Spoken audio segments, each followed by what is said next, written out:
กันตัวไหนฉันจึงควรดูเล่งกระตานรวดเราเล่งแต่ตาควรดูรวดเลยนี้ตัวนั้นส่งแค่ต่างทันเราเจสนาโปรทิ้งเราฟินเลยแค่เราเล่งแต่ตาเป็นนี้เฮลโซกูยังเย็นอุ่นเลยนี่ได้เย็นกระตาเฮลโซกูเดินแล้วจะเซฟยันดูถูกก็ซ้ำนั่งไม่รู้เลยถูกก็เสียทีน้ำมาเสียอันนั้นที่ที่เราไม่รู้เลยนี่อสูรที่แรกไอ้ยังเฮียนี่จำเลยนะมาเสียงที่เป็นตานี่ก็ใจตกไม่รู้จะเบียดฟ้าเล่งก็ตาของเธอมาเป็นเลยมาดูแลเรื่องเรามันก็ตามแค่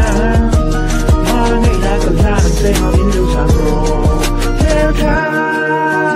เล่งก็ตาของเธอมาเป็นเลยมาดูแลเรื่องเรามันก็ตามแค่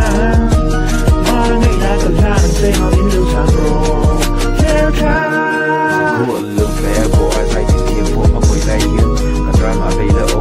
สนุกอะไรเราเนี่ยอันหัวมองอันที่โมไม่อินดูยี่เลยอันกันดูยี่เลยอันกันใจดูนั่งกันจนเกินเรื่องแล้วพอเย็นอีกแล้วฉันนั่นเลยฟังไว้นะดูนั่นก็วิ่งดูที่ก็เจ็บเลยเพื่อน and life is rain I can see nothing that you will be fake days let me serve and everybody pray wait and late somebody cry because of trade exactly what I'm taking credit grateful if you really love me like a wish I'll never ever again to break your heart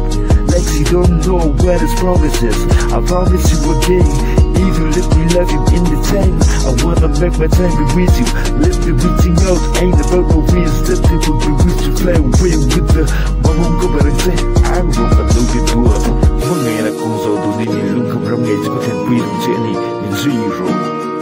lên với ta không thể sao mà phải lừa